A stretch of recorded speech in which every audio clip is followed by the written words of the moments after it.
ಅರಬ್ಬಿ ಸಮುದ್ರದಲ್ಲಿ ವಾಯುಭಾರ ಕುಸಿತ ಹಿನ್ನೆಲೆ ರಾಜ್ಯದ ಹಲವು ಜಿಲ್ಲೆಗಳಿಗೆ ಹೈ ಅಲರ್ಟ್. ಉಡುಪಿ ದಕ್ಷಿಣ ಕನ್ನಡ ಜಿಲ್ಲೆಗೆ ಆರೆಂಜ್ ಅಲರ್ಟ್. ನಮೋರ್ ಎಕ್ಸ್‌ಪ್ರೆಸ್ ನ್ಯೂಸ್. ಅರಬ್ಬಿ ಸಮುದ್ರದಲ್ಲಿ ವಾಯುಭಾರ ಕುಸಿತದಿಂದ ಉಡುಪಿ ದಕ್ಷಿಣ ಕನ್ನಡ ಸೇರಿದಂತೆ ರಾಜ್ಯದ ಇತರೆ ಜಿಲ್ಲೆಗಳಲ್ಲಿ ಇನ್ನು ಕೆಲವು ದಿನಗಳ ಕಾಲ ಭಾರೀ ಮಳೆಯಾಗುವ ಸಾಧ್ಯತೆ ಇರುವ ಹಿನ್ನೆಲೆಯಲ್ಲಿ ಅಲರ್ಟ್ಗಳನ್ನು ನೀಡಲಾಗಿದೆ. ಹೌದು, ರಾಜ್ಯದಲ್ಲಿ ಮಳೆಯ ಆರ್ಭಟ ಮುಂದುವರೆದಿದ್ದು ದಕ್ಷಿಣ ಕನ್ನಡ, ಉಡುಪಿ, ಉತ್ತರ ಕನ್ನಡ, ಚಿಕ್ಕಮಗಳೂರು, ಶಿವಮೊಗ್ಗ ಜಿಲ್ಲೆಗಳಲ್ಲಿ ಮೇ 28ರವರೆಗೂ ಭಾರೀ ಮಳೆಯಾಗುವ ಸಾಧ್ಯತೆ ಇದೆ.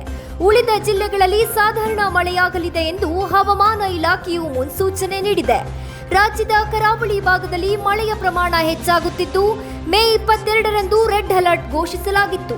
ಇದೀಗ ಮೇ 28ರವರೆಗೆ ದಕ್ಷಿಣ ಕನ್ನಡ, ಉಡುಪಿ, ಧಾರವಾಡ, ಬೆಳಗಾವಿ, ಚಿಕ್ಕಮಗಳೂರು, ಶಿವಮೊಗ್ಗ ಜಿಲ್ಲೆಗಳಿಗೆ ಆರೆಂಜ್ ಅಲರ್ಟ್ ಘೋಷಣೆ ಮಾಡಲಾಗಿದೆ.